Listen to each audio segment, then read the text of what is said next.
And welcome to another edition of the County Council Countdown. Today is May 13th, 2024, and we just finished up our community services and land use committee meeting that started at 3, and we are about to start our county council meeting here in just about 15 minutes. Hannah, can you discuss a little bit about what they discussed in the meeting before this one? Of course. The Community Services and Land Use Committee meeting began today at 3, and we started out with an update from our Assistant County Administrators. And through that update, we were able to get a status update on the Port Royal Library branch, which is super exciting. Can't wait for that to open. We also were able to see an update from the Fort Fremont Friends group about their annual report, talking about that passive park. We were able to meet the new Human Services Director, Ben Boswell, I think, and get a little bit of insight from him on how the department's going to be changing moving forward. So there's a lot of exciting things going on. As far as agenda items, they did go ahead and vote to move forward the due diligence for the Mitchellville tract, and they are going to be opening discussions for the single-use plastic bags ordinance. Nothing was decided, but that's going to come to county council, so there's going to be a lot of discussion, a lot of community input, and we're looking forward to getting that all together. That one's going to be a big one. So, yes. Especially considering they just passed this not too awful long ago. I think it was pre-2020, but I'm not certain of the year. And they're going to be looking at kind of defining that ordinance a little bit more strictly. And then that just brings up a lot of questions. Does it include straws? Does it include polystyrene? Does it include single-use styrofoam takeout containers? So it affects our small businesses, the consumer, and more. Yeah, so if this is something that you're interested in and you want to speak to the county council even, we encourage anybody to come out to the meetings or check out any of our information online, always. So we can move right into announcements. First announcement we have, the Beaufort County Solid Waste and Recycling is hosting 2 free electronic recycling events for county residents on Saturday, May 18th. These are going to be held from 9 a.m. to 1 p.m. at 2 different locations. First one at River Ridge Academy at 3050 Raider Drive in Bluffton. And to assist with traffic, we are asking everybody to take the Hampton Parkway to Raider Drive to access the event. The other one is going to be located at Beaufort County Public Works at 140 Shanklin Drive. So if you have any electronics that you may need to throw out, come on out and we will help you out for free. I love events like that. Beaufort County Veterans Affairs is hosting several workshops to review the benefits delivery at discharge for veterans who might be ready to leave their military service. Seminars are going to be held Wednesday, May 10th, Tuesday, June 11th, Wednesday, June 12th, at various locations throughout the county, so make sure you check www.beaufortcountysc.gov for more details on where those are going to be held, locations, times, dates, all of that. You are eligible for this program if you are an active duty service member, have a known separation date within 91 and 189 days, and are available to go to a VA exam 45 days from submission date. So if this sounds like something, like we said, check it out online and see if any of these dates or locations work for you. Now, moving right along, May is Hurricane Preparedness Month, and Beaufort County is urging all residents to prepare now for hurricane season. The theme for Hurricane Prep Month is Take the Time While You Have the Time, meaning this month is an opportunity to see what long-term storm preparation residents can make now to make sure they are finalized and ready at the start of hurricane season, which begins in June and runs all the way through November. Yes, and I'm seeing a lot of different forecasts saying we might see a very active season, so it's important to know your zone. The zones for hurricane evacuations just changed. Make sure you check, because in South Carolina, state and local officials issue those hurricane evacuations based on your zone. And that aligns with where you should you leave, should you not leave. So knowing that evacuation zone through the Emergency Manager mobile app or hurricane.sc is crucial at this time. And the zones have recently changed in South Carolina, so it may be time to, have a little bit of a refresher. I think at this point, most of Beaufort County has been moved to Zone A. Zone A, so may want to just double check on that because this is the first time I think they've changed in 10 years. So I think so. Yeah, this is also important. Also important to prepare your home. Do a safety check to make sure your home is best able to withstand the effects of a hurricane. Have your roof inspected. Double check your hurricane shutters. Make sure your insurance policies cover the type of damages that we can expect with those storms. Make a list, take photos of your belongings, and check your insurance policies now because there's no time when you're trying to get out of town. Yep. And one last thing that we wanted to remind everybody about is to remember your route.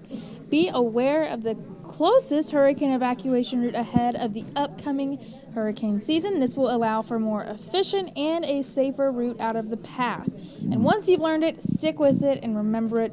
Rely on the blue hurricane evacuation signs and not the GPS to avoid traffic jams or wrong information or anything else that can go wrong. And this would be a great time to remind, also have a plan for your pets because a lot of times that can be a big issue you may not have thought about. So make sure you have a plan in place for any pets that may need to evacuate the area. Absolutely. I would like to take a moment really quickly to thank you for joining us here on BCTV. Our broadcast team works so hard to develop new and engaging stories and content that matters to this area. We've got an exciting schedule of shows, live sports, and individual and unique programming. I'm really struggling today. I need some more coffee. It's been a long day. Second meeting, but we've almost made it. Monday again. So you can watch all of this exciting content on cable channels Comcast Channel 2, Hargrave Channels 9 and 113, Spectrum Channel 1304. You can also stream live at BeaufortCounty.tv or on YouTube, Roku, Apple TV, Android TV, and Amazon Fire. So whichever platform you're joining us on, we thank you. We thank you and continue to watch us for all kinds of exciting programming like Hannah just mentioned. Now, the Southern Lowcountry Technical Subcommittee is seeking feedback on the jurisdictional Southern Lowcountry stormwater manuals. All stakeholders are encouraged to submit comments, suggestions, as well as improvements. Implementing jurisdictions are working on draft changes, and they would like input on any additional proposed edits from residents, developers, and engineers and other individuals with any technical expertise. Comments on all manuals will be received beginning Monday, April 1st through Friday, May 31st, so just a couple more weeks to submit these comments. They may be submitted to wstormwater@bcgov.net. For those of you just tuning in, we'd like to thank you for joining us for the County Council Countdown. We are standing in anticipation of this meeting that begins at 5 p.m. It's our regular County Council meeting, and for any of you following along at home, remember you can always view our meeting schedules, minutes, agendas, and packets online at www.beaufortcountysc.gov. We are already beginning to fill up, have some overflow seats coming in, so it's great to see this much engagement coming out. On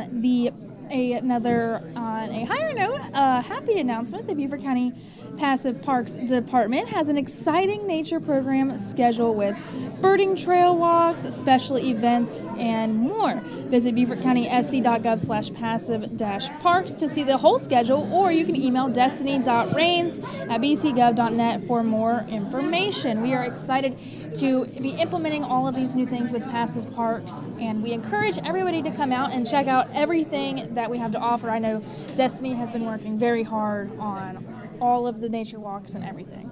She has, and it's a wonderful way to get out and enjoy the community. I would very quickly like to plug 2 public meetings we have this week. We have an engineering meeting tomorrow, Tuesday, from 5 to 7 p.m. at Ladies Island Middle School. That's going to be hosted by Beaufort County Engineering to go over the Middle School Access Road and Airport Frontage Road projects. These projects are in Phase 2, and they were part of the 2018 sales tax referendum.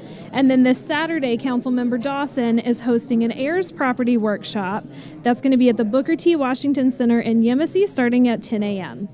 All right, and that's all we have for now. Thank you for tuning in to the County Council Countdown, and our meeting will start here in a moment.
Good evening, everyone. Welcome to Monday, May 13, Beaufort County Council meeting. This meeting is now called to order. Would you please call the roll just to make sure we let everybody know Yes, that sir. we do have a quorum? Councilmember Tabernick, Present. Councilmember Reeds, Present online. Councilmember Lawson, Mark Lawson online. Councilmember Howard, Present. Councilmember Glover, Present. Councilmember Dawson, Present. Councilmember Cunningham is absent. Councilmember Brown is also absent. Councilmember Bartholomew, Is absent. absent. Vice Chair McGillen, Present. Chairman Passamet. Present. You have a quorum. Thank you very much. Will you all rise for the Pledge of Allegiance and then please remain standing for the invocation? I pledge allegiance to the flag of the United States of America and to the republic for which it stands, one nation, under God, indivisible, with liberty and justice for all. I'm going to take care of the invocation tonight. If you were here for our committee meeting, you saw that we have a lot of challenges before us. As you take a look at our agenda tonight, we have a lot of challenges before us. So the invocation deals with those challenges. Lord, when we are uncertain about what we should do, show us the way.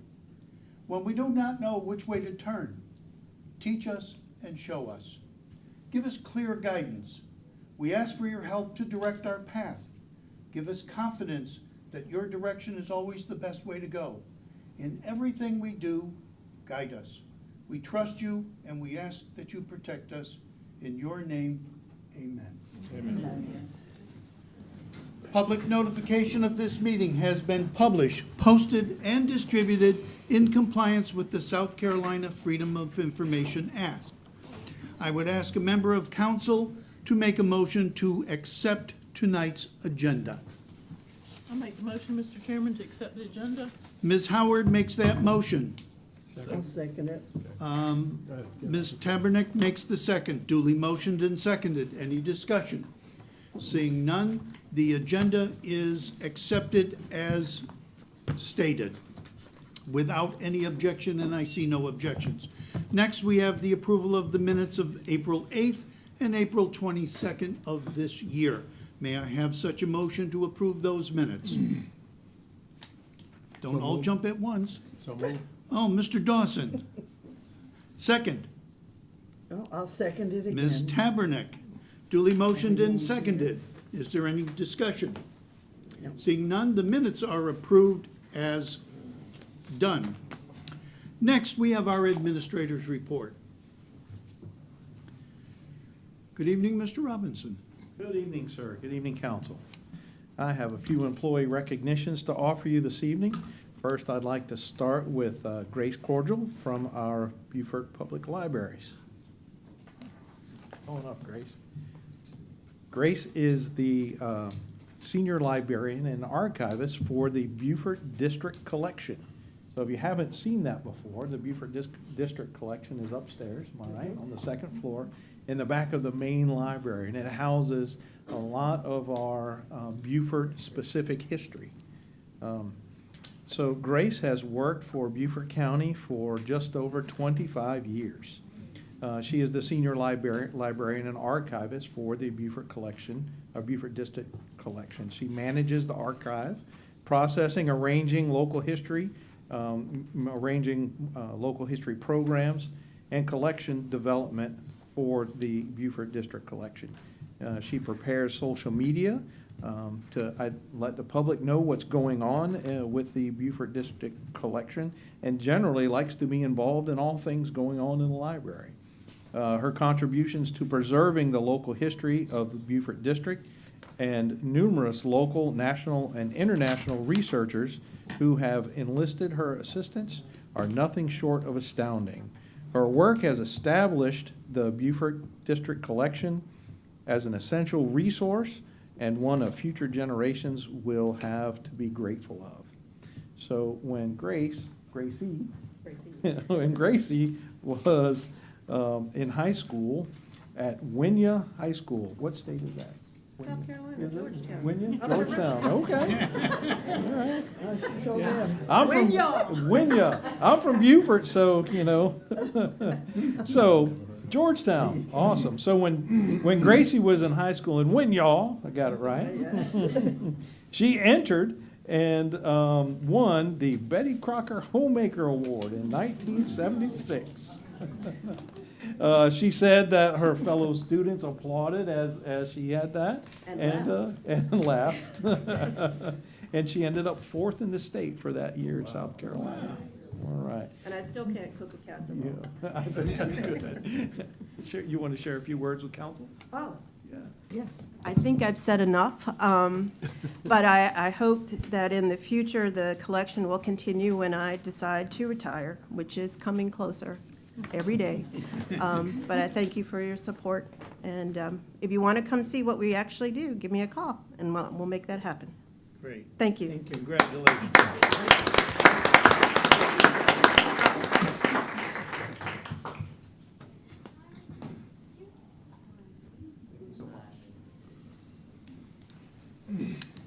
All right.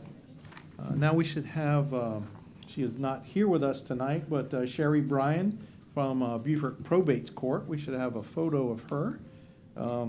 Sherry manages marriage licenses. She is the division chief for marriage licenses as well as a receptionist for the Beaufort County Probate Court. She has served Beaufort County for 20 years. She assists couples during one of the happiest times in their lives by helping them obtain their marriage licenses. This happens at the start of the application process through familiarization and recording of the marriage record with Beaufort County and the state of South Carolina. As the division chief, Sherry is responsible for training and assisting other co-workers in marriage license department. There she is. Further, in her role as a receptionist, she is able to assist the public by answering and directing them on both the phone and in person, and she assists with some other office administrative duties, including payroll, mailings, and processing financial reports. She is grateful to call Beaufort her home, and appreciates all that the beautiful Low Country has to offer. Thanks so much to Sherry for her service to Beaufort County.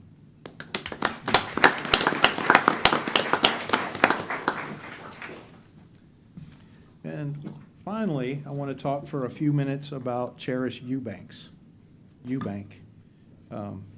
Unfortunately, Cherish passed away just about a month ago while she was home on vacation due to a medical emergency. I've asked her boss, our Director of Emergency Management, Donna Owenby, to come up and say a few words about Cherish.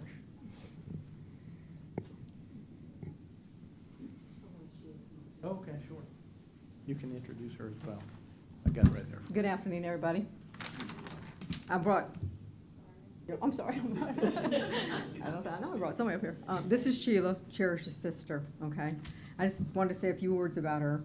Cherish began her career with Beaufort County Emergency Medical Services in 2008 of August. She advanced her training from becoming an EMT to an advanced emergency medical technician, and subsequently she went on to become an FTO, which is a field training officer, taking pride in preparing the next generation of EMS professionals to service the county. Cherish set high standards for herself, but she expected no less than anybody around her. Those who worked with her and cared for Cherish knew she consistently nurtured others, whether as a first responder in training, a colleague, or with her supervisors. This special quality was never more evident, however, than when she cared for her patients. This is who she was, and her caring nature didn't limit itself to her profession. She was very active in church, community, often providing clothing, food, and other household items to families in need. Her nurturing qualities earned her the nickname Mama Cherish to those who were lucky enough to work with her. Those who knew Cherish know that one of her greatest passions in life was being the mother to Caleb, her son. Unfortunately, Cherish suffered a catastrophic medical emergency while on vacation in April, and she passed away on April 15th, 2024 from her injuries. We just wanted to recognize her because she was an outstanding employee, but more than that, she was an amazing person to know and took such good care of her patients. And I think her sister wanted to say just a few words in appreciation for what everything she did right.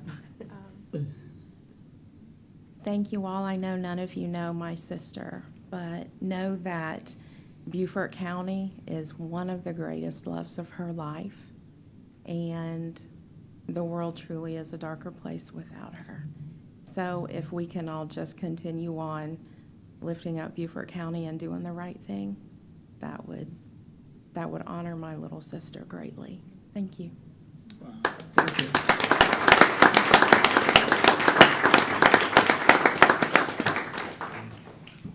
Thank you, sir. That concludes my report. Very good. Item number 7 is a presentation of a proclamation recognizing National Correctional Officers Week. Councilwoman Tabernack is going to read that proclamation. Come on up. Come on up, all smiley faces. Because I know your guys are mine and these guys are Mr. Dawson's. Want to turn around so you can face everybody? Okay, whereas in 1987, Congress passed and President Ronald Reagan signed Public Law 99-611, proclaiming the first week of May as National Correctional Officers Week. And whereas the operation of correctional and detention facilities represents a crucial component of our criminal justice system, and whereas correctional officers play a vital role in protecting the rights of the public to be safeguarded from criminal activity, and whereas correctional personnel are responsible for the safety and dignity of the human beings charged to their care, and whereas correctional personnel work under demanding circumstances and face danger in their daily work lives, often sacrificing personal and family time to provide a necessary yet thankless, unrecognized, and behind-the-scenes service. And whereas the staff of the Beaufort County Detention Center has continually demonstrated their skill and professionalism in running one of the finest facilities in our state. Now therefore be it resolved that Beaufort County Council proclaims May 5th to May 11th National Correctional Officers Week, dated this 13th day of May, 2024. Joe Passman, Chairman, Beaufort County Council. Would you like to say a few words? She's like, no. Good evening. On behalf of the Beaufort County Detention Center team, we would like to thank you all for everything that you have done and will continue to do in the future. Thank you. Congratulations. Yes. Okay. I'm going to introduce my staff. We have Sergeant Black, Lieutenant Bush, we have Corporal White, and Lance Corporal Young. A great team.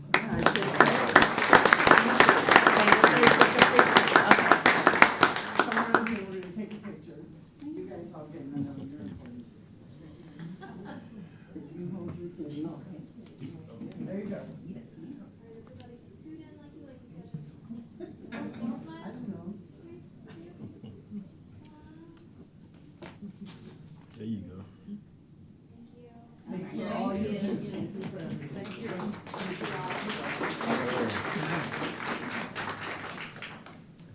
Our next presentation is a proclamation recognizing Emergency Medical Services Week.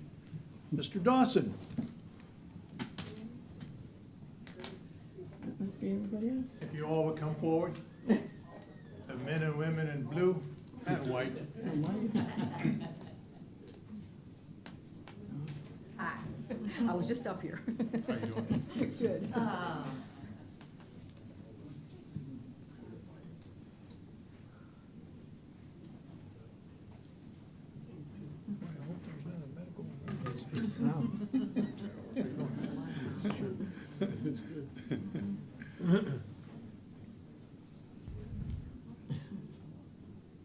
It's good to see you guys. Anytime you see the blue and white uniform coming, you know you're in good hands. You're better than Allstate. So, yeah, you are. Whereas Beaufort County is fortunate in having highly trained and well-equipped emergency medical services, whereas this emergency medical service is staffed by professional and experienced emergency medical technicians and paramedics who are on call day and night.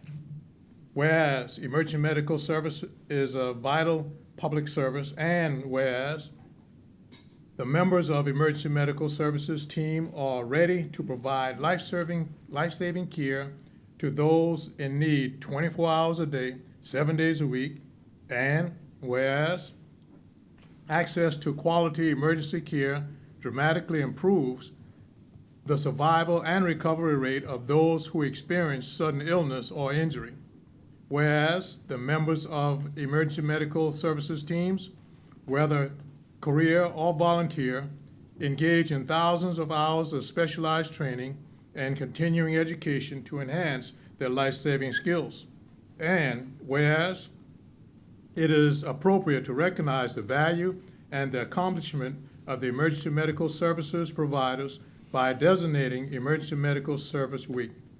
Now, therefore, be it resolved, the Beaufort County Council proclaims May 19th through May 25th Emergency Medical Service Week, dated the 13th day of May 24, signed by Chairman Joseph Passman. Thank you all for the service you provide for our citizens here in Beaufort County. Let's give them a hand, if you will. If you would just gather around, turn around, and we're going to take a picture over here. Where's our photographer? That's a big group. I'm going to give you this, Okay. and you're going to get in the center of everybody. I just want to say one thing. I'm sorry. Are you surprised I'm going to talk again? First of all, our department wants to thank County Council and John Robinson for always supporting us, providing us with the best equipment and the nicest trucks possible to get.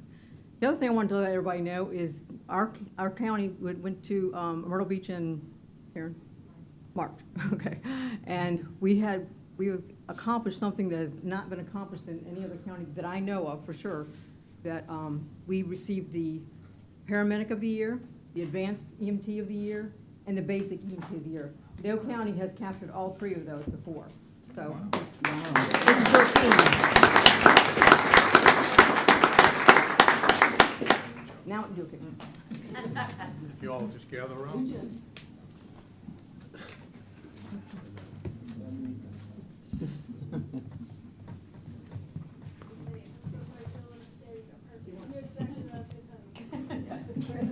Everybody look at me. Big smile. 3, 2, 1. Everybody hang out. Did you get one? Okay. Thank you. Thank you all again. You gonna do what? I'm going to announce. Thank you. Thank you. God bless you. Thank you for your service. Thank you, sir. Thank you. Appreciate it. Thank you. Thank you, sir. And we're not done yet. Before we go to the citizens' comment, I will turn to my colleague, Mr. McKellen, for a couple of announcements. Thank you. I always feel badly when I don't have a chance to make a proclamation. I kind of feel it's an avocation that I have. So these are not proclamations, but I thought I would just take a moment to read some recent awards of distinction for people in Beaufort County. The Hilton Head Public Service District has received the Certificate of Achievement for Excellence in Financial Reporting from the Government Finance Officers Association. The Government Finance Officers Association is a nonprofit association for financial officers in the United States and Canada with more than 21,000 members. This is the Public Service District's 14th consecutive year receiving that award. It is the highest form of recognition in the area of governmental accounting and financial reporting, and its attainment represents a significant accomplishment by a government and its management. The award is for Public Service District's 2023 Annual Comprehensive Financial Report, and the PSD Finance Manager is Amy Graybill. Comments made by the Director of Technical Services said, "We hope that the example of the PSD will encourage other government officials in their efforts to achieve and maintain an appropriate standard of excellence in financial reporting." That's for Public Service District on Hilton Head. So congratulations to them. And now I'm happy to report that the first week of May was the Professional Clerks Week. And in recognition of that, we're going to recognize the clerks for council, Sarah Brock, Brenna Owens, and Octavia Evans, who is sitting right over there. Clerks often receive little attention, but they fulfill a crucial function for their governments. Their responsibilities include preparing the agendas for council meetings and then creating minutes of the meetings. They also maintain records of ordinances and council's resolutions and the records of appointed commissions and committees. The clerks play a critical and varied role in supporting council, the managers, and the department heads in this county, and we offer to the three of you our congratulations and recognition for the job that you do so very well. Congratulations. Yes. So they could see who you are? Shy. Why are you so shy? Okay. Okay, we're at our first citizen comments, and for the first portion, we have one person, Grant McClure, who would like to come and address item number 15.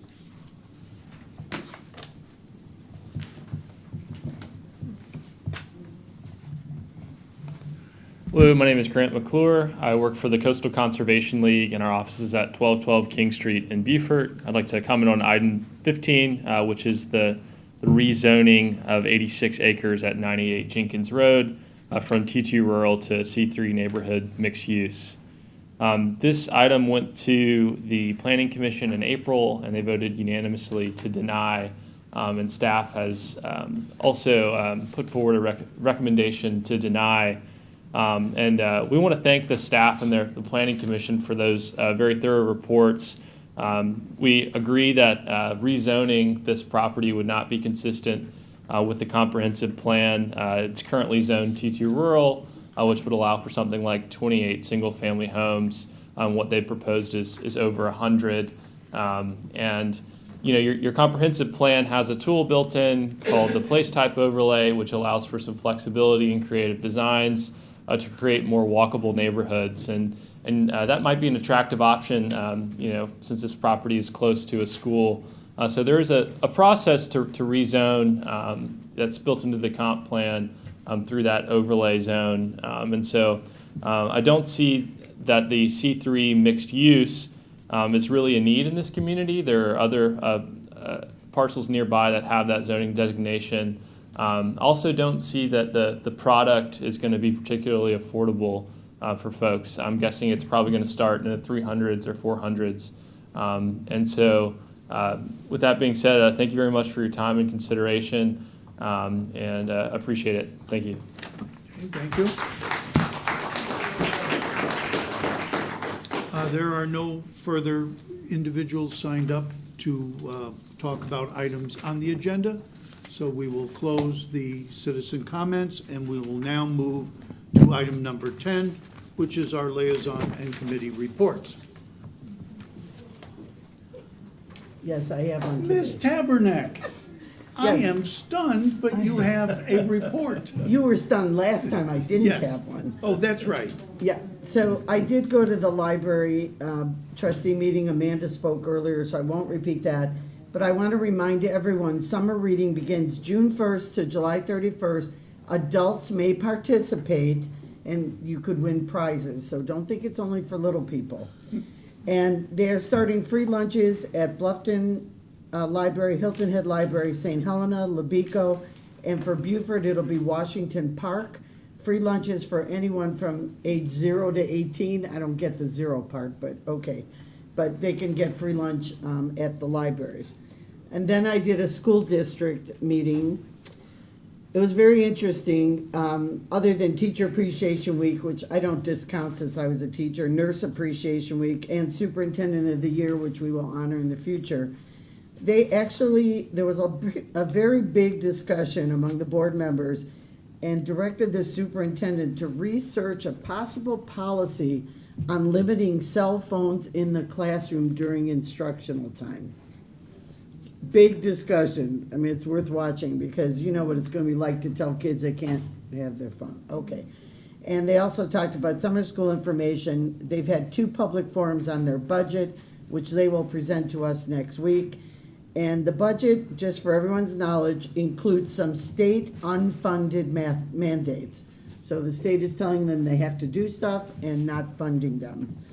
And then, again, congratulations to our school superintendent, Dr. Rodriguez. He is the South Carolina Superintendent of the Year. Thank you very much. Anyone else? Ms. Howard?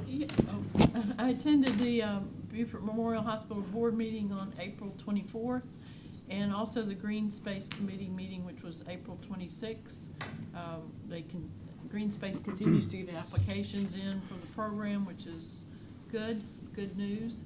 And I attended the Jasper County Council meeting along with Mike McShane to talk about the Gregory Neck project that was in Jasper County but funded with green space money. And it was a nice way to show how we can all work together preserving green space. Thank you. Mr. Glover? Yes, Mr. Chairman, I don't have a liaison report, but I do want to take this opportunity to just inform council and staff in the community that just this weekend, a lot of citizens on St. Helena were denied an opportunity to visit their ancestral cemetery grave sites Mother's Day and wanted to take out. And I've talked to staff in the planning department and just started a conversation with the legal department. Going to stop pursuing that because I was waiting for some other actions to happen, but it just seems to me now that we need to escalate something to talk about how do we allow people to visit their ancestral grave sites in Beaufort County. And I can't speak for any place else but St. Helena and other areas. A lot of our cemeteries are on waterfront. A lot of property have exchanged hand, and folks are putting up roadblocks which denies folks from getting to their cemetery that was once open to the public. So just want to bring that to council and to the public that we need to start looking at how do we start putting statues in place to allow folks to at least be able to visit. Thank you, Mr. Chairman. Thank you. Any others? Seeing none, we're now at the public hearings and action items. Item number 11 is the approval of the consent agenda. May I have such a motion to approve that agenda? I'll make the motion, Mr. Chairman. Ms. Howard makes the motion. I'll second. Mr. Glover makes the second. Duly motioned and seconded. Any discussion? No. Seeing none, the consent agenda will be approved without objection. Item number 12, I would ask a member of council for the motion to refer to the Public Facilities Committee a proposed ordinance for a 2024 transportation sales and use tax referendum. So moved. Second. Mr. McKellen made the motion. Mr. Glover made the second. Duly motioned and seconded. Is there any discussion? Mr. Chairman, I'd just like to say, I think we heard the public in the many meetings that we had, and I commend that this will happen. Thank you. Mr. Chairman? Mr. Rates? Yeah, Tom Riggs, thank you. I'm still going to vote no for that. Is that what we're going to be doing right now? You're going to vote no to refer it to the committee? Oh, it's going back to the committee. Okay, thank you. Okay. Any other discussion? Mr. Chairman? Yes. I would reiterate what Ms. Howard said. I attended 4 of the 5, and we heard the public. Everybody had a sort of different take. It depended on where they live, so we understand that. But I think they've sent us back with some things to look at, so I think it's great. We're going to send it back. Okay. Any further discussion? Welcome. No, Mr. Chairman, I just want to thank you for your effort in doing this. Thank you. Okay, this will be approved without objection. Are there any objections? Seeing none, item 12 is approved. Item number 13 is a public hearing and second reading of an ordinance amending the Beaufort County 2040 Comprehensive Plan to add the Beaufort County Long-Term Resilience Strategy as an appendix. May I have such a motion? I'll make the motion, Mr. Chairman. Ms. Howard makes the motion. Mr. Glover makes the second. Duly motioned and seconded. Is there anyone from the public who wishes to make a comment about this particular item? Seeing none, we'll close the public comment. Is there any member of council wishes to make a comment? Seeing none, this will be approved for second reading without objection. Are there any objections? Seeing none, item 13 is approved. Item 14 is a public hearing and second reading of an ordinance to accept and to appropriate funds from the South Carolina Opioid Settlement Funds. So moved. Mr. McKellen makes the motion. Second. Mr. Glover makes the second. Duly motioned and seconded. I go to the public. Is there any member of the public wishes to comment about this particular item? Seeing none, we'll close the public comment. Is there any member of council who wishes to make a comment about this particular item? Seeing none, this will be approved without objection.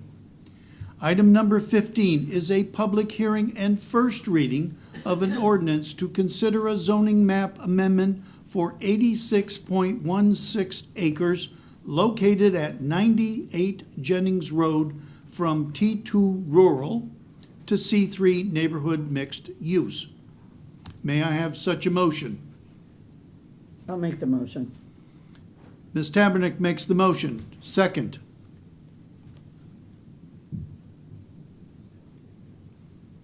No one will second this? The motion then fails. Moving on to item number 16. Mr. Chairman, is there a need to take action on this? I would have thought so. Yeah, I I don't think you to, cannot give it a reading. I think you need to approve it or deny it Yeah. based on our CDC. So, but I need a second. You need a second. Yeah. I'll second it. Ms. Howard made the second. Duly motioned and seconded. I will now turn to the public for hearing. And the first group will be the applicant.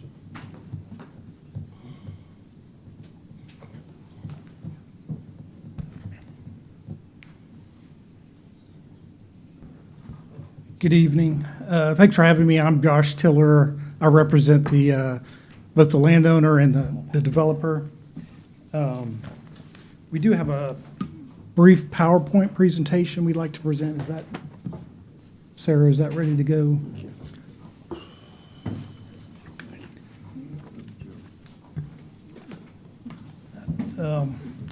Thank you. Thank you, sir. Can we do a full screen?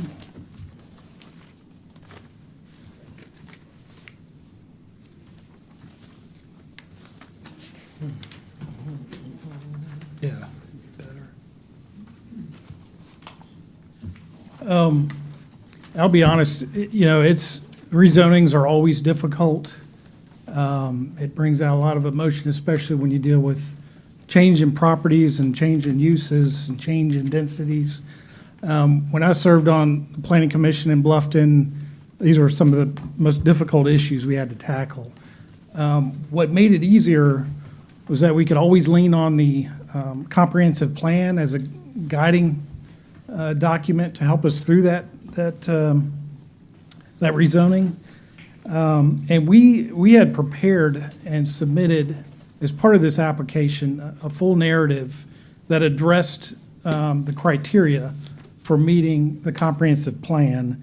And I think there was some miscommunication. We thought we'd have that ability to talk through that at the last meeting we had with you all back last month. We've passed out our actual narrative for the record. And what I'd like to do is kind of go through I guess, point by point, the criteria, because there were some inconsistencies between our narrative and what the staff had presented last month. We go to the next slide. Okay. Yeah, we'll need to zoom out a little. I guess we can't do a full screen. That's good. Related to the traffic impact analysis, staff recommended that we expand some of the intersections studied as part of that traffic impact study, and we do agree with that. One thing to note, in the email from Kevin Sullivan to our traffic engineer, one thing that was stated as part of this application is, if you look down at the bullet point there, it says, "Then there's the timing of your development. It's no secret we are in the midst of a development boom. Several more developments in the vicinity are currently under construction or in the pipeline. Your application, not proposing 200 homes in the middle of rural America. On the contrary, we're proposing 200 homes at ground zero of new urbanized Burton, South Carolina." And that came from the traffic engineer for Beaufort County. The next, and these are all, now we're going through the actual point by point for each of the zoning map amendments. The first review criteria is that, is this rezoning consistent with and furthers the goals and policies of the comprehensive plan and the purposes of the development code? Staff felt that the place type overlay was a better application for this. That may or may not be true, but when you look at the ordinance and the way we interpret it, the ordinance under the place type overlay zoning standards, it calls out the place type overlay as an opportunity, not a requirement. So it gives us a choice, it gives us additional density. What we think, our actual proposal is more consistent with the future land use map. It does highlight this area in the green as a hamlet, which would be a place type overlay, but it also shows the underlying zoning as community neighborhood mixed use, which is what we're proposing, which we feel is more in line with the comprehensive plan.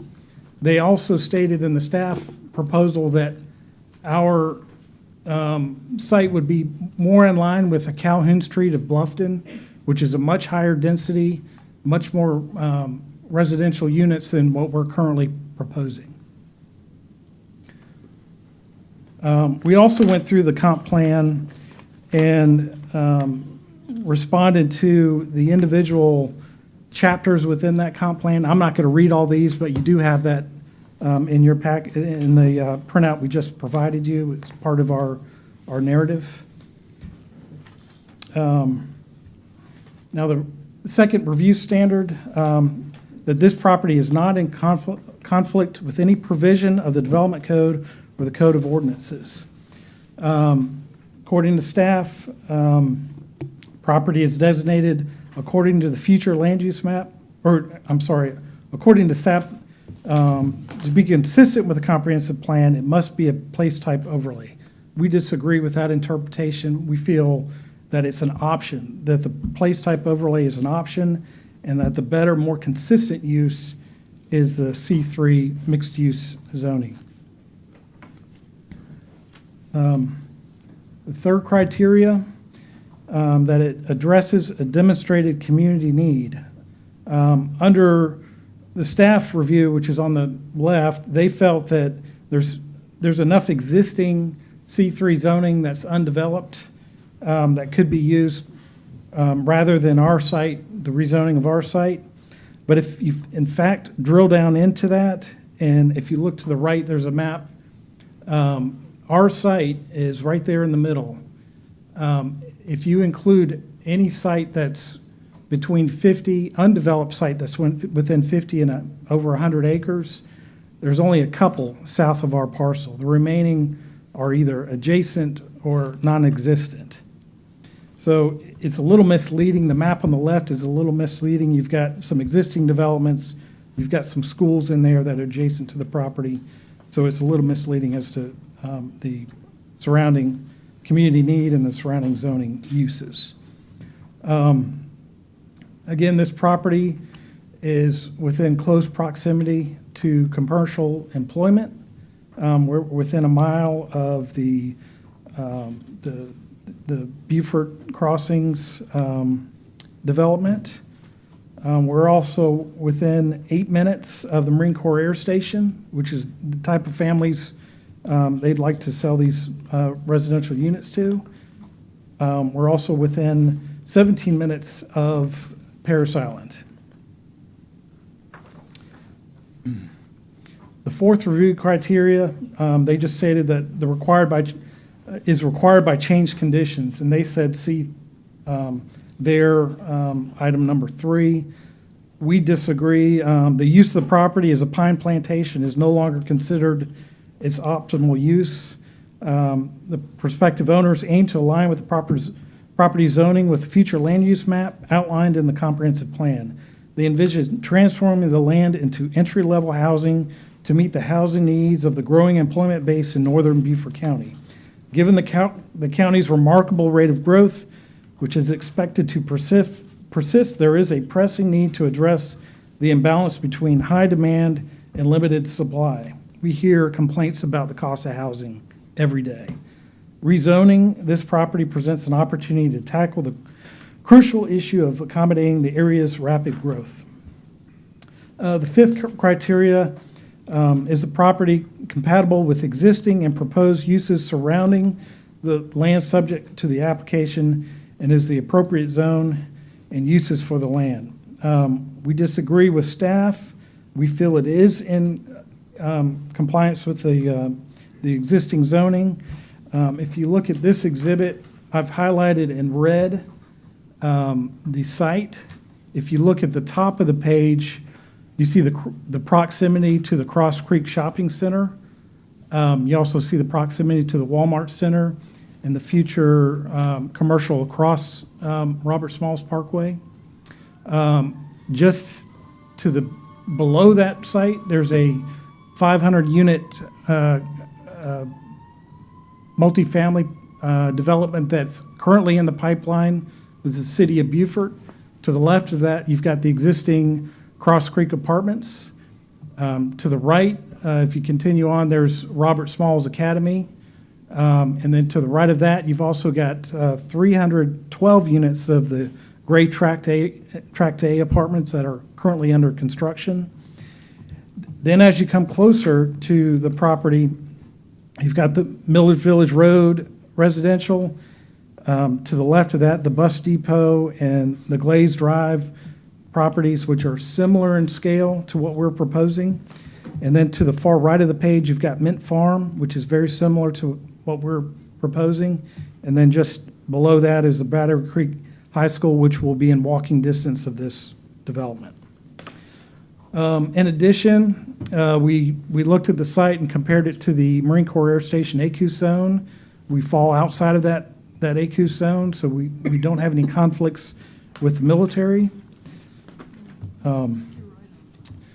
Number 6, this property rezoning would not adversely affect nearby lands. The newly implemented stormwater, this is our opinion, ordinance in the county will be applicable to all forthcoming property developments. Furthermore, these future developments will incorporate buffers to safeguard adjacent properties against any visual impacts. Now, if you look at this exhibit, we've got some adjacent properties. We've got Mint Farm below and the Glaze Drive properties.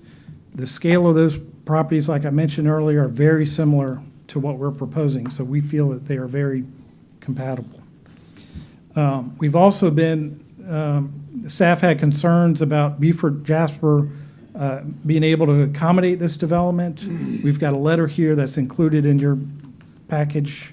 If we didn't get copies made, we can certainly provide this letter, but it does state that they will be able to serve the property. The 7th criteria is it would result in a logical and orderly development pattern. Staff's directed us to see previous criteria. We stated that the location is conveniently reachable from both Jennings and Ramsey Roads, seamlessly linking the neighboring development layout and offering the potential for a secure and pedestrian-friendly community experience. Again, we look at this exhibit, which I walked through earlier, which shows that logical connection to the growth patterns within the vicinity of the property. The eighth criteria is that the rezoning would not result in adverse impacts on the natural environment, including but not limited to water, air, noise, stormwater management, wildlife, vegetation, wetlands, and the natural functioning of the environment. We agree with staff on this one, on their response to this.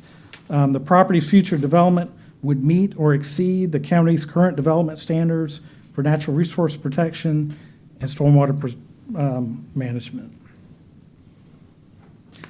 The ninth criteria, the rezoning would result in development that is adequately served by public facilities, streets, potable water, sewerage, stormwater management, solid waste collection, disposal, schools, parks, police, and fire. We felt that it's anticipated the proposed rezoning and redevelopment will be served by existing utilities and community facilities. There is an adequate space to address stormwater on site for any development, and no additional roadways would be required to serve this site.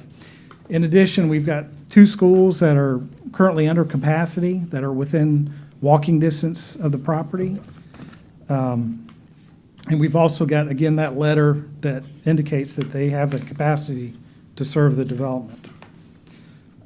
So I'd be happy to open it up for any questions or comments. And I've got Mr. Rob Merrick with Pulte Group, who's the developer, can answer questions about housing and development of the property. Before we go and ask any questions, is there any member of the public who wishes to comment on this particular item? Please come forward. My name is Joyce Gibbs Ham, and I want to thank this county council for supporting our community in denying this plan. Going forward, we just want you to think about those people who are making less than $45,000 a year, because they have a need for housing in our community too. Not only that, everybody doesn't start out at $77,000. They have to grow to that point. So, our young families need that kind of support so they can begin and start their families. So as people or developers are coming into our community, we just ask that you continue to think about the low-income families and ensuring that they have a place where they can live and have access to be able to drive to work so that they can work. I mean, paying somebody $30,000 a year and they have to drive in 45 minutes in is a hardship on those families as well.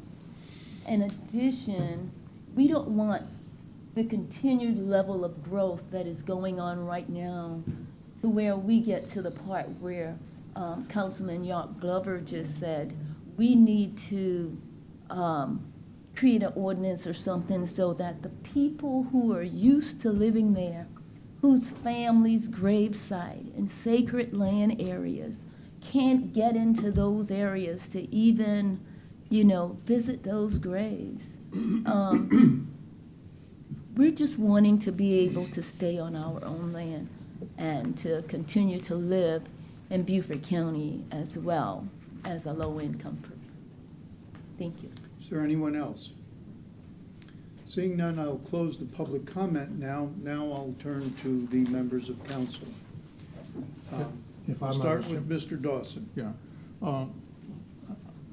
This rezoning request project is in my district, District 1. I met several times with the developer, Rob Merrick, and we went over his proposal to increase the zoning from T2 to mixed use C3 neighborhood mixed use. And I held 2 community meetings, and at both meetings there was mixed reviews as to the community putting their support behind this request. And after the second meeting, it was followed up by a petition from Ms. Gibbs with approximately 100 signatures in opposition to the increase in density for this project. And so I had a meeting with Rob, and I explained to him that I could not support his request to ask council to upzone this property for the benefit of building more houses than the current zoning allows. The T2 rule would allow him to build about 28, maybe 29 homes max. And so his desire is to increase it to C3, which would allow him to build exponentially more homes. That having been said, at the March 4th Planning Commission meeting, when Rob Merrick, the developer, went before the Planning Commission and presented his request for upzoning, the Planning Commission voted unanimously to deny the request. At our meeting, I think it was last month, our staff made the presentation, and our staff recommended that council deny this request. And so I stated at the community service meeting where staff made that presentation for council to move to council with a denial.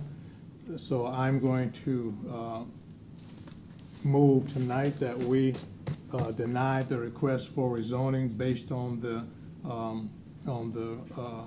points that I made at the community service meeting last month. And that is that I moved that we deny the request for rezoning for the following reasons. One, it is not consistent with the goals and policies of the comprehensive code and the purposes of the development code. Two, it is in conflict with the provisions of the development code and our code of ordinances. It does not address the demonstrated community need. The community is adversely opposed to it. It is not required by any change conditions in the area. It is not compatible with existing and proposed uses of lands surrounding this land. It would result in adverse impact on the natural environment, water, air, noise, stormwater, wildlife, vegetations, wetlands, and the natural function of the environment. It would not result in a development that is adequately served by public facilities such as streets, potable water, sewer, storm management, solid waste, collections and disposal, schools, parks, police, fire, emergency medical services. Based on those points, I move that council, that we deny this request for upzoning.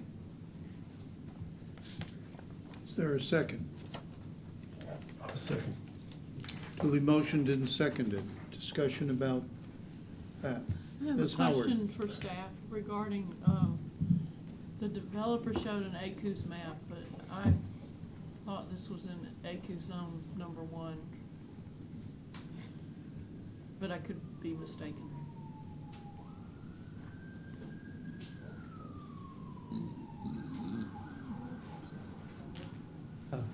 Good evening.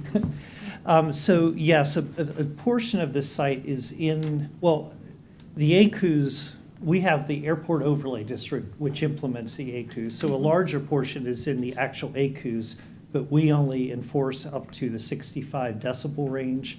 And so there's a corner of the property that's impacted by that. So we did reach out to the air station, and I did not receive a response till today at 2, and they wrote a response to us saying that they believe that this proposed development is incompatible. So I wanted to share that information. But yes, there is a small portion of the site, but most of it is outside of the area that we regulate in our airport overlay district. And Mint Farm, to the developer's point, is close by too, but it was approved prior to the airport overlay district ordinance, I'm pretty sure. But it's not in the ACUs either. It's not. It's right on the further south and further to the west. Correct. And Mint Farm also has designated deeded houses that are designated for low income. Yes. Which those are deeded, so they continue with those units throughout. Yes, they go with the properties. I mean, Mint Farm is a good story in that it does that, but it was approved before. Okay. Question. Okay, thank you. Okay. Mr. Tiller, does this proposal have an affordable housing component? Okay. So thank you, I'm Rob Merrick with Pulte. The map that we did provide is from the county website, so as far as the AQ goes. So that's what we have to use and we'll have to follow. As far as the affordability aspect of it. No, not affordability. Does it have an affordable housing component? We're more than happy to have that conversation with them, but we've never been presented the opportunity to have it. So the answer is? Not at this time. Thank you. I think, Mr. Merritt, you and I met and I talked to you about that as a component. Okay, well, But anyway, I'm sorry. And part of that was going to be, I was told that we would address it as, I requested a workshop to be able to talk through it. And then I was told that we could not have a workshop, that we would be doing it at the last one, the natural resource meeting. That would be the time that we could talk through these things, and that we were not given the opportunity to speak. Ms. Tabernick. I'm just questioning, this document is submitted on behalf of the owner, November 2023. We've never seen it. Has your committee seen this before this, Ms. Howard? I mean, this is a lot of That's a information meeting I wasn't at, so. contradicting our planning staff. I don't know what to believe, what's here, No. what's there. No. So I don't know why this is coming forward now. Okay. I don't know where it's been. Did you ever see this? Tom is trying to get your attention. Yeah, I'll get to you. So the planning staff did receive that petition, and then we forward that to the chairman of our planning commission. And so that was something that they used in consideration when they reviewed it. So is your opinion that everything written here is incorrect? Because it's not the same as what was proposed by your group, by staff. I don't know the difference. I don't know what to believe. This is contradictory to what you guys presented. I'm not, I'm sorry, I'm getting mixed up. I thought you were talking about the petition. Oh. This is what has been submitted by the applicant as part of their application. And that's something that we receive at the staff level that we use in making a review of it. Is that what you have, is the application? I asked if, Does he have that? Yeah. Ask him if he do you have this? It's the developer's application. Yes, that he's so that's the bringing forward. narrative that the developer Right. provided when they submitted the So application. you saw this? Yes. And the planning commission saw it? I don't think he's. Yes, Mr. Dawson has a question on that. okay. He doesn't think you've seen it.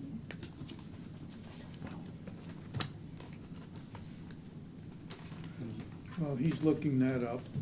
Okay. It's right here.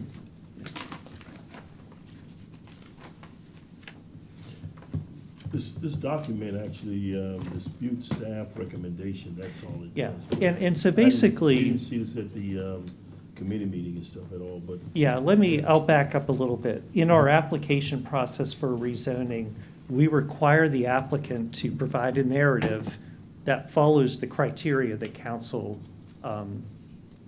uses, that same criteria. But that's provided for our staff in making the decision. So we have their narrative, but it's ultimately up to our department to review the application for consistency with those criteria. So we use that as in consideration, but it's not, it's up to staff to provide our response to the criteria that are provided when we Yeah, I mean, consider you gotta do your rezoning. job. Yes, Based on the comprehensive plan. correct. Yes. Okay. Mr. Bartholomew, any questions? Mr. Reeds, any questions? Mr. Lawson, any questions? No, I'm good, thank you. Okay. Mr. Chairman, one question to Councilman Dawson. With regard to criteria number 8, adverse impact, I think you said would not result in adverse impact as part of your motion to deny. Do you mean that it would result in adverse impact as part of your motion to deny? I thought I said would. Yeah, he said would. I may have misheard it, thank you. Yeah. The applicant, when he presented about the first and second items, used the comprehensive plan, the future growth, and indicated that the future growth allowed this to be a C3 zone. Is that an accurate statement?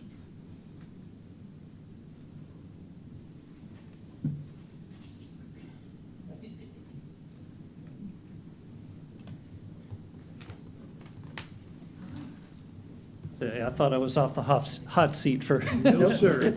Yeah, so it's a yes and. So we have two components of the future land use map. We have the color, it's colored yellow, which is neighborhood mixed use. Correct. And so that is a district that one of the zoning, or that's a future land use designation, that one of the zoning categories that C3 neighborhood mixed use can implement in the code, but the area that is being considered for upzoning is also designated as a hamlet place type. And so that has additional requirements, when we consider for upzoning, that they would follow either using the place type overlay, where you're looking at a mix of the transect zones that promote more walkability, or some combination of those districts. And so that was a reason that when we looked at consistency with the future land use plan, it wasn't a complete picture. It didn't completely implement it. So Okay. it implements one aspect of it, but not that other, the place type overlay. Was this ever discussed, because I wrote down about the place type overlay being more appropriate for either 1 or 2. Yeah. Has that been discussed with the applicant Yes. at any time? Yes, And the applicant has chosen not to follow that at this time? correct. If this is denied on the basis of you would prefer a place type overlay such as a hamlet, could they then come back at some future time and say, we're now willing to do this? And I think, this goes to that question of, if you deny an application, you can't bring it back for a year, because I would say that if it were a place type overlay, that it could be reintroduced because it's a different application. I will say that there are other reasons in the staff report that we gave, for having concerns about this upzoning, and that was one of them. So I don't want to indicate one way or another what our position would be. And it would also, when you deal with a place type overlay, you're providing a master plan, so a lot of it comes into the details of how that's laid out. So. Okay, and I'm sure this is going to come up. In the hamlet, what would be the permitted number of units in a property such as this? This property, the acreage is 86.16. 86. So the hamlet, I would have to check on that number, but there That's is a fine. cap. When we look at place type overlay, there's a cap in the total amount of density that is in the code. And I don't know if we go So that far it in the staff still report. would be an upzoning, no matter Yes. what? Yes, it would be. Okay, but not necessarily zoned from the T2 to the C3? Correct. It would be a mixture of districts that are, there's kind of a table that provides, for this place type, these are the mix of districts and a percentage of each that, so it gives you kind of like the components, and then it's up to the applicant to put it together into a master plan. Okay, thank you. All right, we have on the table a motion and second for the request for the rezoning to be denied under the following. Under 1, it's not consistent with the goals and policies. 2, it is in conflict with the provisions of the development code. 3, it does not address a demonstrated community need. 4, it is not required by changed conditions. 5, it is not compatible with existing and proposed use. 6, it would adversely affect nearby land. 7 was not addressed. 8 would result in adverse impact on the natural environment. And 9 would result in development that is adequately served. Did I? Would not. Would not, I'm sorry, would not. Wrote down that and read would.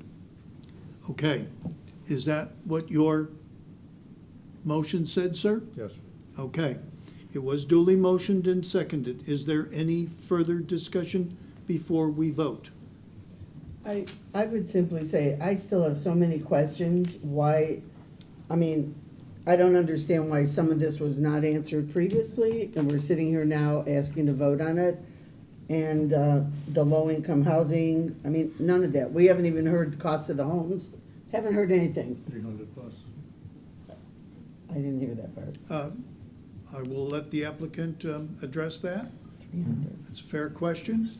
I mean, we'd be willing to meet with council at maybe a subcommittee to walk through all these questions you might have, and maybe table this for tonight. I don't think there's the will of council to table this. If I might, as far as the cost of the homes, the community asked Rob that question at the community meetings, and I don't want to speak for Rob, but if I remember correctly, it started at about 300. So what we said, in this community, for example, when we talk about the place type overlays, we start adding into that. What they also do is they add additional components into the design of and the placement of the homes and things like that, and they get it to a cost point that it's actually getting up more into something that you would see in a Haversham, a Battery Point. What we were proposing to bring in this community was an entry-level affordable housing for first responders, those teachers.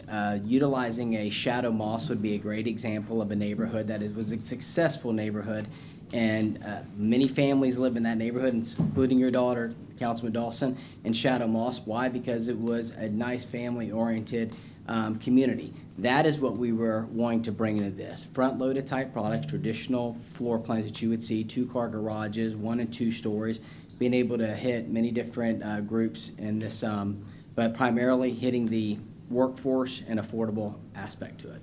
And we are open to talking through some of the, if there is a, an income property or that component that you wanted to add to it, we're more than willing to sit down and see what that looks like. The price range. What's the price range? The price range, you're gonna see the price range are gonna be market price ranges. Entry level in our market, in this market here, you are gonna be looking in your 300 range as your first-time home buyer price points Mr. Chairman, for a new home. We've met, and I didn't hear a willingness to do that before with deeded properties that would meet some of our requirements for. I don't know enough about it, Councilwoman Howard. I'd be happy to sit down and talk through it and see what that looks like. But we haven't had that opportunity to understand that. So I would like to unblur some lines, Mr. Chairman, if I could. We are not discussing a development agreement. No. Right. It doesn't matter what they say they're going to put there, and I don't mean that to be rude or crude, but you're talking about an upzoning. When they get the upzoning, they can do whatever they want that is allowed in that new zoning, regardless of what is promised. With a place type overlay, you do a development agreement in tandem. That ensures what you're getting. Right now, whatever is allowed in that new zoning district is what they can do. Doesn't matter what is said, there is no agreement we know what the density could be. We don't know the style of houses, we don't know the prices of the houses, and no matter what is said, they can do whatever they want under the new zoning, period. So what we're talking about is, what are the housing prices? with the upzoning whatever they want it to be. That's the real answer. There's no development agreement, there's nothing tied to this, and we cannot do conditional zonings. That's a development agreement.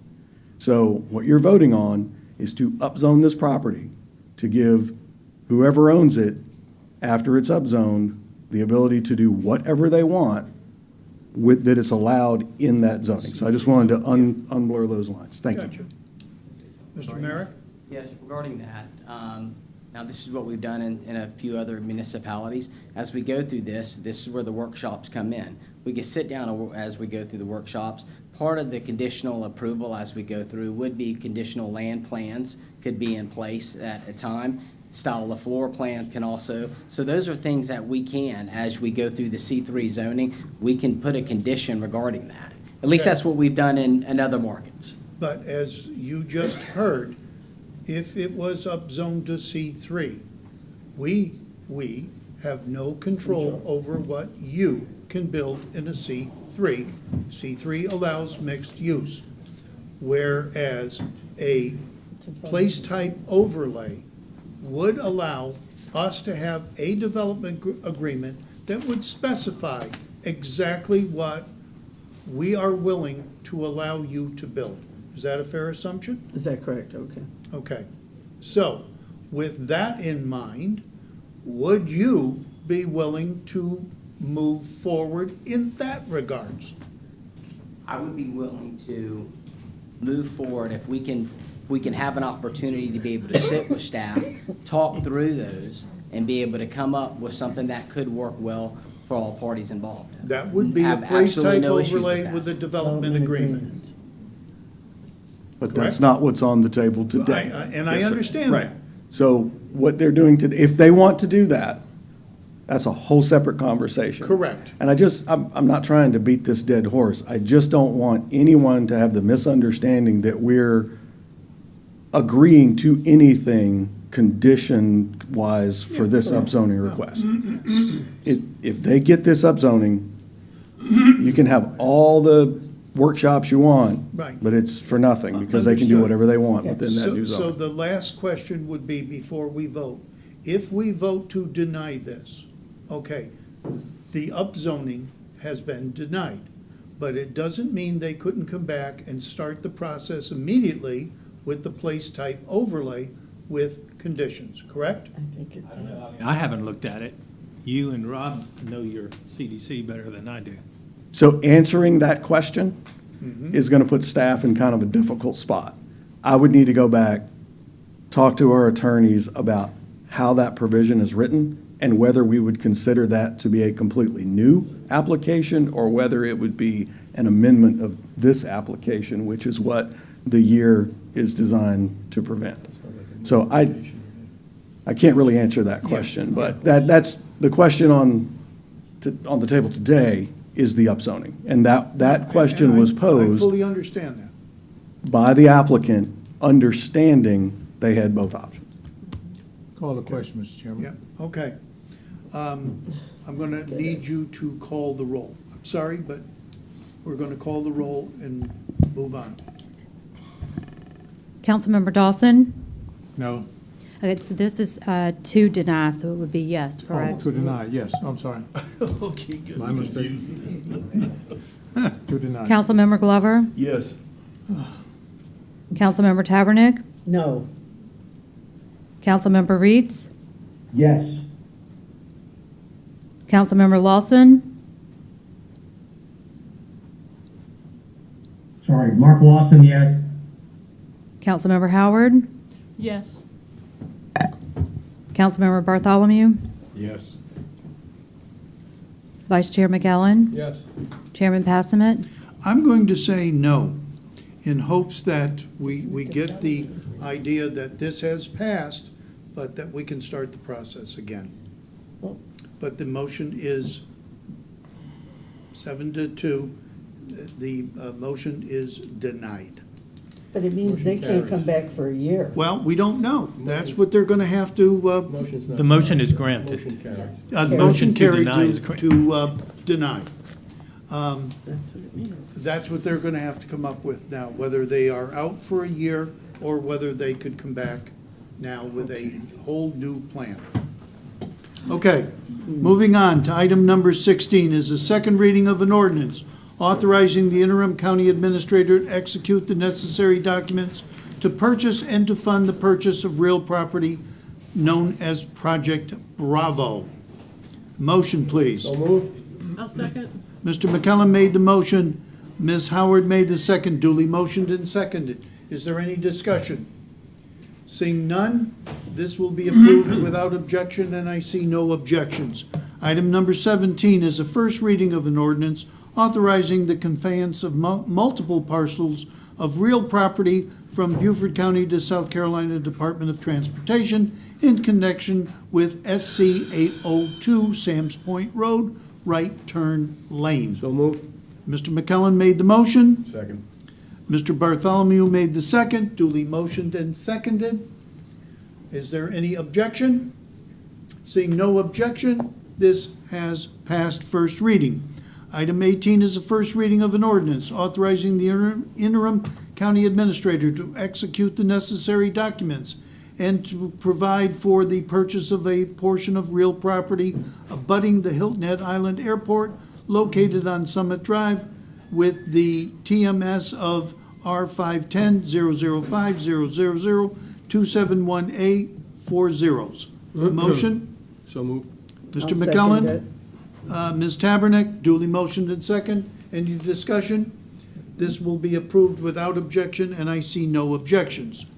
Item number 19 is approval of a resolution authorizing the interim county administrator to enter into a non-tenant commercial operating agreement between Beaufort County and the M&L Mobile Detailing. So moved.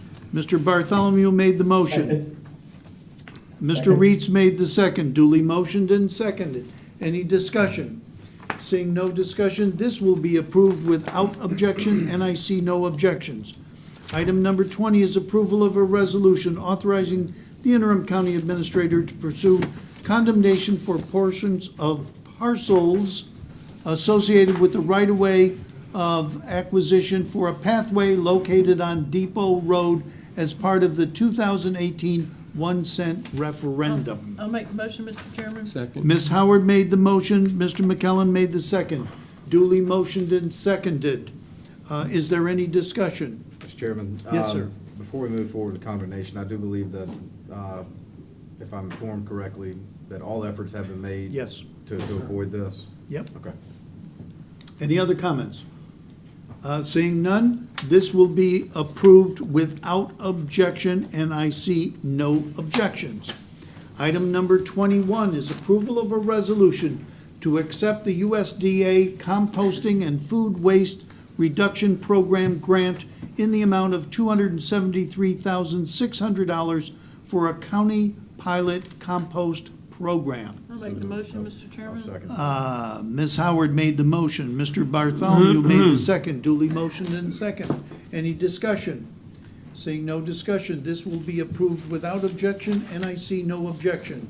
We are now at our second citizens' comment, and I do have more people than time, so I'd like you to be brief if you possibly can. We're going to start with Julianne Petrov.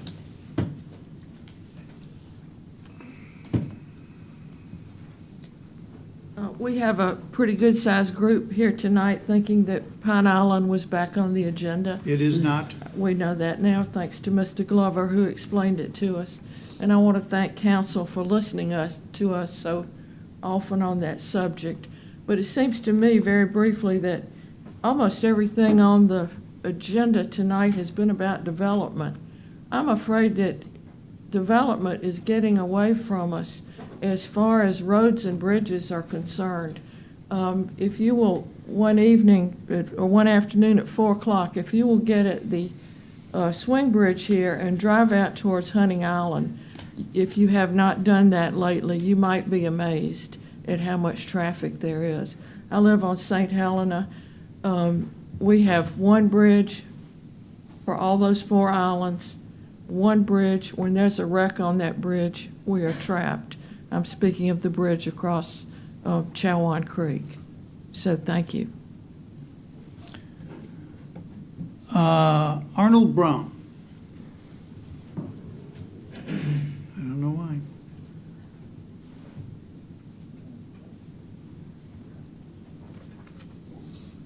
Good evening. I want to thank the council once again for upholding the CPO. The CPO is a very popular decision that you made some time ago. The petition that we currently has over 20,000 signatures. Is supported by the planning department here and is also supported by local, state, and federal laws. No zoning, and it also addresses the issue of spot zoning, which could be a quagmire. So just want to ask the council that in the future to continue to uphold the zoning laws that we have concerning the CPO. The other issue that I wanted to talk to you about is the pathway project on St. Helena Island. We're in the process at this time of putting together a community meeting. I'm not speaking for the community today, but when we have this meeting, I know we're going to have several questions. First of all, the area is a residential and a historic area. The current design that's online calls for 5 feet of green space and then a 5-foot sidewalk. We understand that the easement from the edge of the road is about 13 feet. From the center of the road, I think is 23 feet.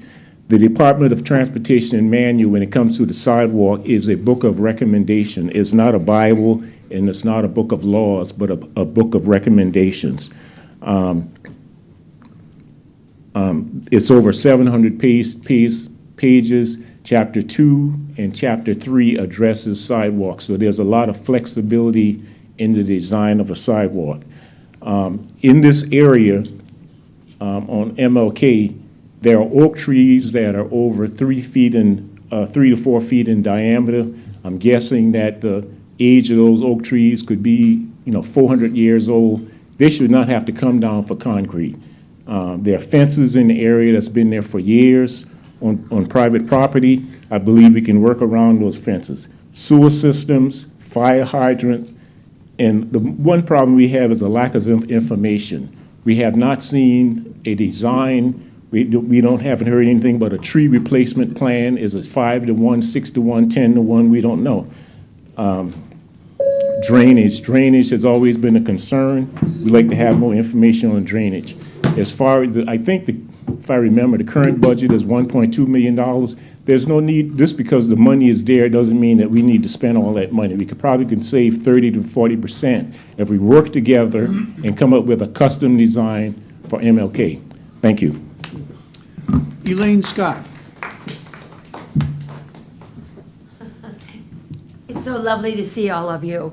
My name is Elaine Scott. I live on St. Helena Island. I am a member of the Cultural Preservation Overlay Committee. I have worked on the comprehensive plans. I've been involved in planning on St. Helena for 30 years. I want to thank you all so much for your support. We're grateful to you and the help you have had, that you have given us for our work of the last 30 years. Some of you weren't even here 30 years ago when we started working on this. So I just want to reiterate how long it's gone on.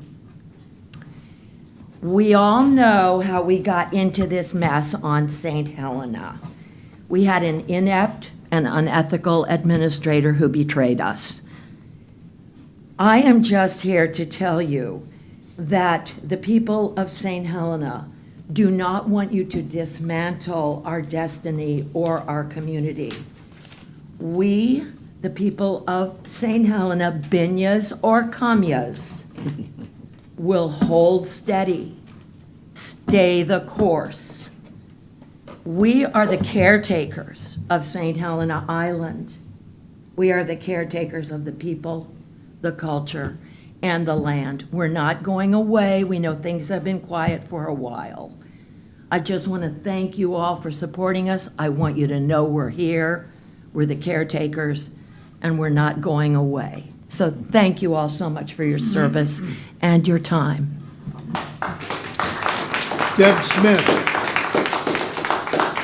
Mr. Chairman, would it be okay if Mr. Yarborough went first? Okay, Mr. Yarborough.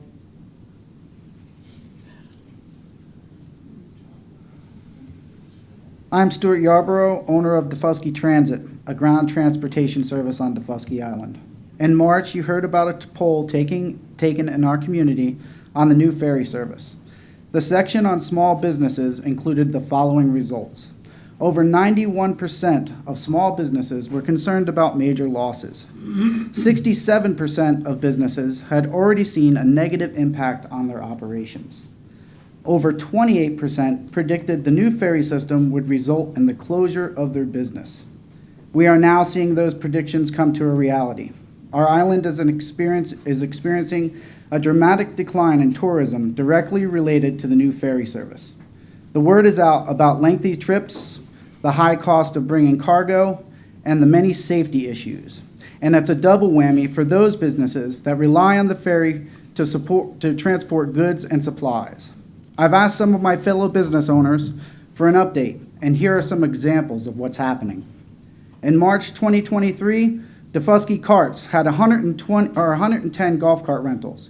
In March of 2024, they had 14 golf cart rentals at the Melrose Dock, representing an 87% decline. Defusky Life also rents golf carts to tourists. The company's revenues are down 70% since this time last year at the Melrose Dock. School Grounds Coffee Shop's business is down 20% from last year, while the cost of bringing over milk and other supplies is up 60%. Defusky Island Distillery had experienced an annual revenue increase for the past 7 years. This year, revenues are down by 22%. Defusky Rental Group reports a 40% decline in visits by families to their 2- and 3-bedroom vacation homes. And my own business, Defusky Transit, is down a whopping 80%. I'm coming to terms with the very real possibility that I may have to shut down my business. Not to mention the retaliatory business practices implemented against businesses and families that have spoken out against the ferry contract.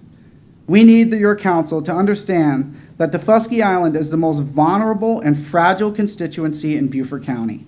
Your decisions on our ferry service over the past 6 months have had drastic and desired consequences for our residents, and especially those who are small business owners. On behalf of all of us on Defusky Island, I am begging you to take immediate strong action. If you do not, I fear my next visit will be to report the closures of small businesses across Defusky Island, including my own. And I just need to say one thing. I spent 14 years building up my business. I plan on giving it to my son, someday. And that reality is fading. And it's not because of my own poor business decisions. It's because of the decisions happening in this building. Thank you very much for your time. Deb?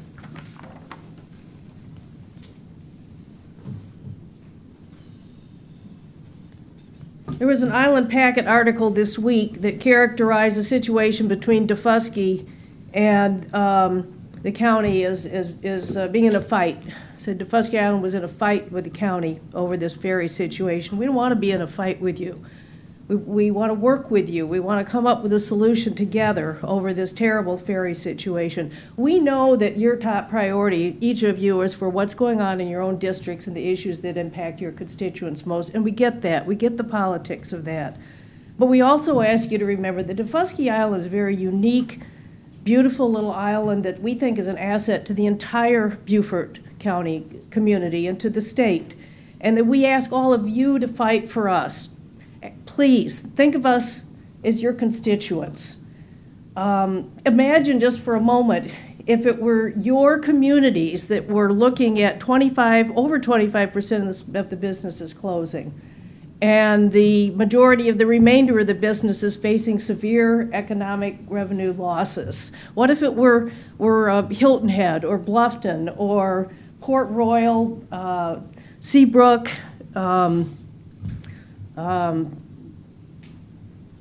missing one of yours, but what if it was your community?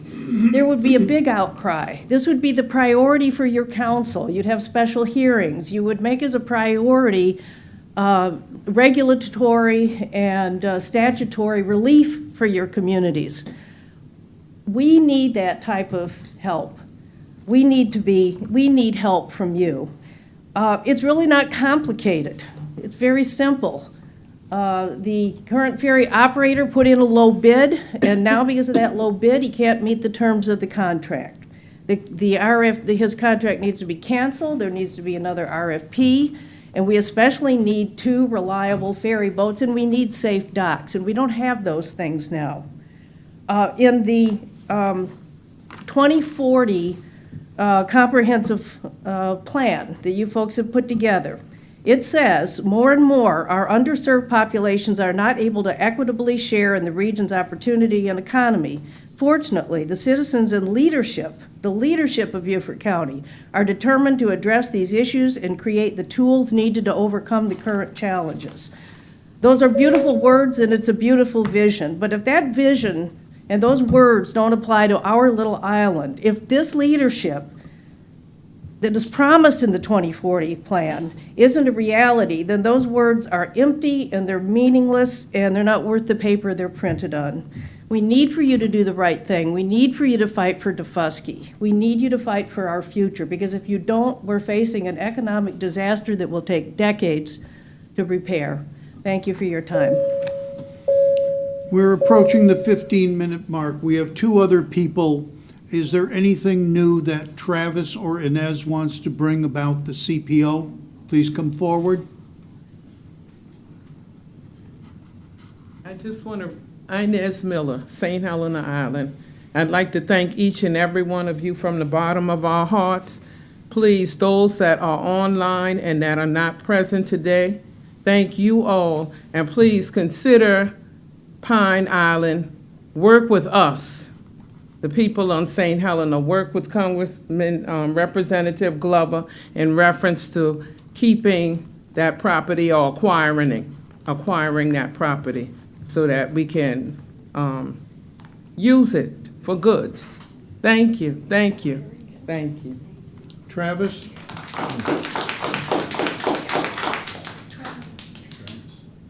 Yeah, hi, y'all. I'm Travis Stewart, and I pretty much just want to echo the gratitude that we feel as St. Helena residents. We love our island, and we appreciate all the protections that have been put forth with a lot of thought for a lot of years for a lot of people that have been there much longer than me. And I just thank y'all for your time, and I'm not going to take any more of it, but we appreciate it and continue protecting us from outside development and pressures that our island cannot withstand and our community does not seem to want. Thank you. Okay, next is an executive session, and I would ask a member of council to move in second pursuant to South Carolina Code, Section 30-470A1, to engage in discussions incident to an employment, appointment, or compensation of a person regulated by a public body. Second, to engage in discussions incident to contractual arrangements, the State Infrastructure Bank Agreement. And finally, to receive legal advice where the legal advice relates to matters covered by attorney-client privilege pending litigation, Walls versus Beaufort County. May I have a motion? So moved. Mr. Dawson made the motion. I'll second. Mr. Bartholomew made the second. Duly motioned and seconded for the executive session. Seeing no objection, we are now in executive session. There may or may not be any matters arising. I gotta believe we'll be in executive session probably 7:15, 7:20 to discuss all of these. We now are in executive session.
Okay.